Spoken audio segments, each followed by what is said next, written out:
নিতাই, জয় গৌর। তো এই বলে আজকের ভিডিও তোমাদের সামনে স্টার্ট করছি। তো আমরা চলে এসেছি এখন সমাজবাড়িতে, আর সমাজবাড়িতে কি কি আছে তোমাদের সবটাই আজকে শেয়ার করব আর ঘুরে দেখাবো। তো ভিডিওটা লাস্ট পর্যন্ত দেখতে থাকো, চলো। তো আমরা প্রবেশ করতে চলেছি এখন সমাজবাড়ির এই নাথ মন্দিরটায়, যেখানে ভজন কীর্তন হয়ে থাকে। আর প্রথমেই কিন্তু ঢুকেই তো এটা হচ্ছে শ্রী নন্দলালয়, দেখতে পাচ্ছ। নন্দালয়ে রয়েছে বলরাম আর কৃষ্ণ, সেই মূর্তিটা এখানে রয়েছে। তো শ্রীকৃষ্ণ যখন নন্দলায়ের কাছে আর কি, নন্দ যে পিতা তার কাছে যখন থাকতো, তো সেই সময়কার যে লীলা, সেই লীলা ক্ষেত্রের মাধ্যমে কিন্তু এই মূর্তিটা তৈরি হয়েছে।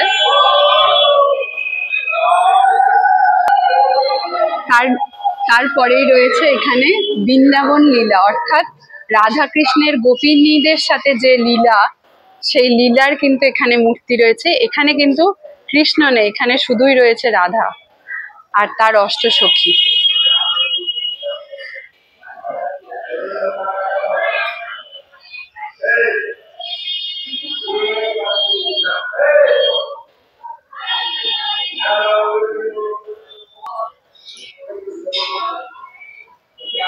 তো তারপরেই আমরা চলে যাচ্ছি এখানে শ্রী নিতাই গৌর।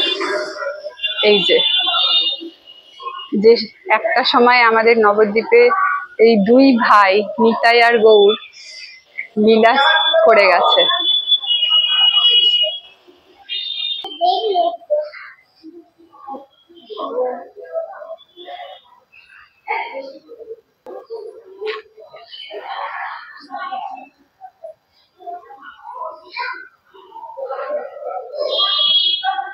এটা হচ্ছে নাট মন্দির। এখানে কিন্তু ভজন কীর্তন এবং কি সন্ধ্যেবেলা যে পাঠ হয়, তো সেটা এখানে হয়। এই যে এটা হচ্ছে পাঠ করা হয় এখানে বসে। আর এই জায়গাটাতে কিন্তু সন্ধ্যা আরতি আর এই যে দিনের বেলার যে ভোগ নিবেদন, সেই সব যে ঠাকুরের নাম সংকীর্তন, সেগুলো এইখানটাতে করে হয়। তো চলে আসো। তো এই মন্দিরের একটা বিশেষত্ব, এটা হচ্ছে ঘোড়া। তো আমরা ছোটবেলা থেকে কিন্তু এখানে এসে পয়সার কয়েন ফেলে কিন্তু এই ঘোড়াটায় কান দিয়ে শুনতাম যে এখানে কতটা পয়সা জমেছে। এটা মেনলি ভাঙা হয় হচ্ছে যখন এই সমাজবাড়ির অনুষ্ঠানটা হয়, তখন এর একটা গেট আছে। তো এই গেটটা থেকে কিন্তু খুলে সেই কয়েনগুলোকে বার করা হয়। আমরা এই মন্দিরের, যার কথা তোমাদেরকে বললাম যে যাকে নিয়ে এই মন্দিরটার আর কি প্রতিষ্ঠিত কাহিনী, তো তার মূর্তির সামনে চলে এসে আচ্ছা আমাদের এই মন্দিরের দাদামশাই, যার একটা ভালো নাম আছে। আর এখন কিন্তু সকালবেলা দাদামশাইয়ের পোশাক সবকিছু যেমন আমরা আর কি ছেড়ে তারপর শুদ্ধ পোশাক পরি, তো সেই পরিধান কিন্তু করা হয়েছে।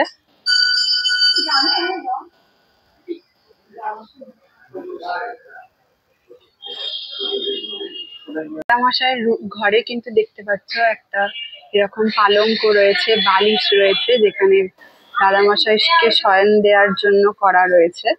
আর এখানে হচ্ছে খড়ম রয়েছে, আরো যেসব সামগ্রী যেগুলো ব্যবহার করে থাকতেন তিনি, সেই সবকিছু কিন্তু এই ঘরটার মধ্যে রাখা রয়েছে। আর এইটা হচ্ছে সমাধি করা আছে, এটা হচ্ছে সমাধি মন্দির। তো ওনার ডাক নাম হচ্ছে, এখানে সবাই আছে যারা বলে থাকে যে দাদা মশাই। তো ওনার ভালো যে নাম সেটা কিন্তু এখানে বলে দিচ্ছি। আমরা দাদা মশাই বলেই এই সমাজবাড়ির মানে জানতাম। তো এনার ভালো নাম হচ্ছে রাধারমন চরণ দাস। তো এইটা হচ্ছে আসল নাম। আর এটা হচ্ছে পূর্ণ সমাধি মন্দির, এখানেই কিন্তু দাদামশাইকে সমাধি দেওয়া হয়েছে। তো এনার একটা গল্প রয়েছে, তো চলো তোমাদেরকে এই গল্পটা আমরা বলি। এই যে রাধা কৃষ্ণের মূর্তিটাকে উনি আরতি করার সময় এখানে একটা বিশেষত্ব রয়েছে। উনি কিন্তু সম্পূর্ণ মেয়েদের মতন আর কি সেজে আরতি করত। আর এই আরতি করার সময়কার অরিজিনাল যে প্রতিচ্ছবি আর কি, যে চিত্রপটটা, তাকে কিন্তু দেখতে ছিল এরকম। এটা হচ্ছে আমাদের দাদামশাইয়ের আর কি যে ছবি সেটা। তো আরতি করার সময় কিন্তু মেয়েদের মতন সে আরতি করতো বলে তিনি কিন্তু একসময় মেয়েদের রূপী, তো তিনি কিন্তু মেয়ে রূপের মতনই হয়ে গেছিল।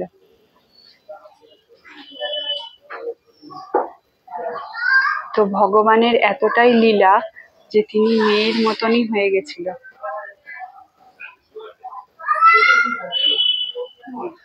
আর এখান থেকে দেখতে পাচ্ছ একদম সোজা যেখানে দাদামশাই বসে আছে তার একদম সোজা কিন্তু সেই বৃন্দাবন লীলার যে রাধারানীর যে অষ্টসখী নিয়ে লীলা করা মূর্তিগুলো সেগুলো কিন্তু একদম সামনে।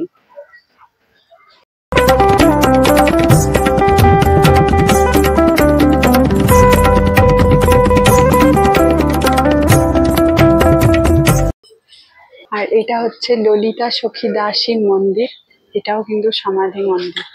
এই ললিতা দেবী কিন্তু ছিল দাদামশাইয়ের শিষ্য।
সমাজবাড়ির এই মন্দিরটির চূড়াতে তোমরা উপর দিকে তাকালে দেখতে পাবে যে এখানে কিন্তু ঘড়া রয়েছে।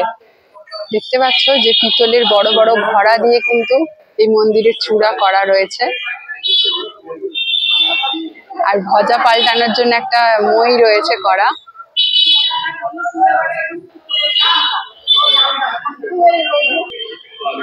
তো ভোগের টিকিট কাটার জন্য কিন্তু এইখানে তোমরা অফিস রয়েছে, এখানে তোমরা যোগাযোগ করতে পারো বা এখানে ফোন নাম্বারও দেওয়া আছে। যদি কোনো অসুবিধা হয় তো তোমরা এখানে ফোন করে জানতে পারো।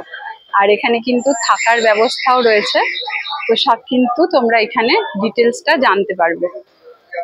আর এখানে মিষ্টির দোকান রয়েছে, ভোগের দোকান রয়েছে, এখান থেকে তোমরা প্রসাদ কিনে ঠাকুরকে নিবেদন করতে পারো। তো এই মন্দিরেরই মধ্যে দোকান রয়েছে।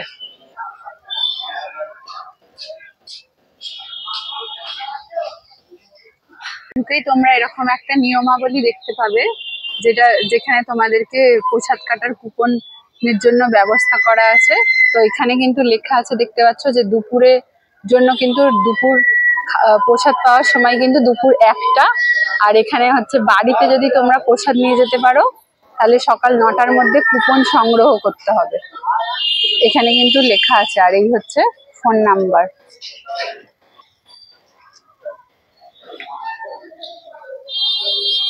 আর তোমরা যদি এই মন্দিরে মানে ঘর নিয়ে থাকতে চাও তাহলে কিন্তু রাত্রির 9টার মধ্যে অবশ্যই কিন্তু মন্দিরে প্রবেশ করে নিতে হবে, কারণ 9টার পর কিন্তু এই মন্দির বন্ধ করে দেওয়া হয়। আর এখানে হচ্ছে মঙ্গল আরতি কখন হয়, তারপর সন্ধ্যা আরতি কখন হয়, তো এইগুলোর সবকিছু সময় নির্ধারণ করা আছে। সকালে কখন আরতি করা হয়, ঠাকুরকে ভোগ কখন নিবেদন করা হয়, আর যেসব মানে ঠাকুরের যেসব আর কি অনুষ্ঠান সেগুলো কিন্তু এখানে লেখা আছে। তো এখানে তোমরা ডিটেলসটা সবটাই পেয়ে যাবে। মন্দিরে ঢুকেই 4টা একবার চোখ বুলিয়ে নিলেই তোমরা সবটাই জানতে পেরে যাবে। আমরা রয়েছি এখন এই যে সমাজবাড়ির একদম ভেতরে চলে এসেছি। তো ভেতরে যা যা আছে তোমাদেরকে একটু ঘুরিয়ে দেখাই। আর এখানে কিন্তু দোলের সময় খুব বড় করে অনুষ্ঠান হয়, আর দাদামশাইয়ের জন্মতিথিতেও কিন্তু এখানে খুব বড় করে অনুষ্ঠান হয়। আর এটা হচ্ছে সমাজবাড়ির শিবের মন্দির। এখানে কিন্তু শিবের যাবতীয় যেসব পুজো অর্চনা আছে সেই সময় কিন্তু শিবের জল ঢালা, পুজো দেওয়া সবকিছুই হয়ে থাকে। আর পুরো এই এরিয়াটাতে কিন্তু সমাজবাড়িরই এরিয়া। সমাজবাড়ি হচ্ছে আমাদের নবদ্বীপের একটা খুব প্রাচীন মন্দির, যে মহাপ্রভুর সময়কার একটা মন্দির। আর এইখানে দেখতে পাচ্ছ যেটা, এই দুটো হচ্ছে উনুন। আর দোলের সময় কিন্তু ওই জায়গাটা করে একটা বড় রাবণ করা হয়, যেখানে ন্যাড়া পোড়া করানো হয়। তো আমরা যে দোলের সময় যে ন্যাড়া পোড়া করি, সেটা কিন্তু এখানে রাবণকে বধ করে হয়। তো সমাজবাড়ির ভেতরে আরো একটি মন্দির রয়েছে, গৌর গোবিন্দ জিউ। তো এখানে কিন্তু রাধা কৃষ্ণের মূর্তি রয়েছে। আর আদি যে সমাজবাড়ি পরিচালনা করত, তো এইগুলো হচ্ছে সমাধি মন্দির। দেখতে পাচ্ছ এখানে সমাধি মন্দির বলে লেখা। এখানে কিন্তু এই সমাজবাড়ির পেছনে যাদের আর কি হাত ছিল, অবলম্বন ছিল, তো তাদের সমাধি কিন্তু এই মন্দিরটাতে রয়েছে।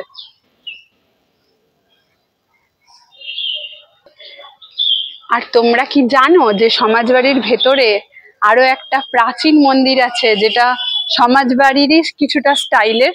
তো চলো তোমাদেরকে দেখাই। তো এই মন্দিরটা যেখানে যাচ্ছে, এটা হচ্ছে নৃসিংহ মন্দির রয়েছে। তো এটা হচ্ছে নৃসিংহ মন্দির, দেখতে পাচ্ছ। এটা হচ্ছে পুরনো সমাজবাড়ির একটা দিক। এখানে সেই গানটা লেখা আছে, ভজনিতাই গৌর রাধেশ্যাম জপ হরে কৃষ্ণ হরে রাম।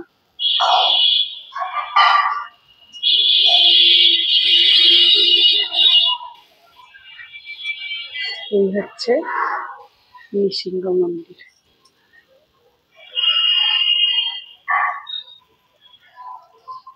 নৃসিংহ ঠিক বাঁ দিকেই রয়েছে রাধা কৃষ্ণের রাসলীলার কিছু মূর্তি, নিতাই গৌর। আর এইখানে রয়েছে ডান দিকে জগন্নাথ, বলরাম, সুভদ্রা।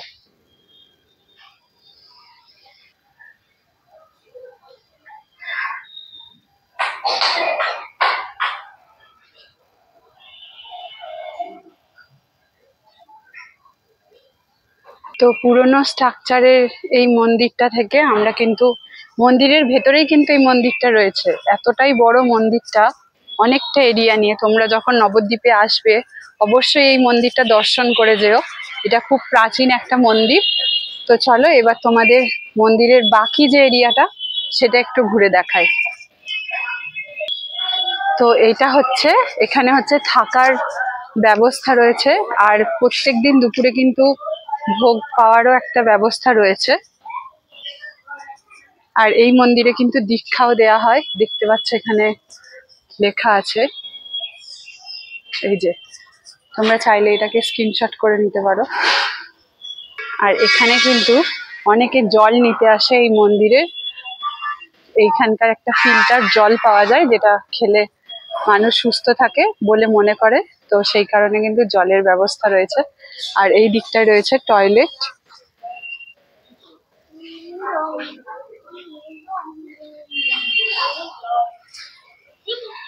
আর দেখতে পাচ্ছ এখানে যে মহাপ্রসাদটা লেখা আছে, এখানে হচ্ছে ভোগ দেয়া হয়।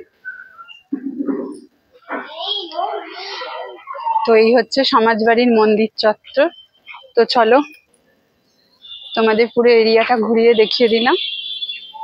এবার আমরা চলে যাব। তো এই ছিল আজকে সমাজবাড়ির মূল ভিডিও। তোমাদের যদি ভালো লেগে থাকে তো অবশ্যই চ্যানেলটাকে একটা সাবস্ক্রাইব করে দিও, আর অবশ্যই একটা লাইক করে দিও।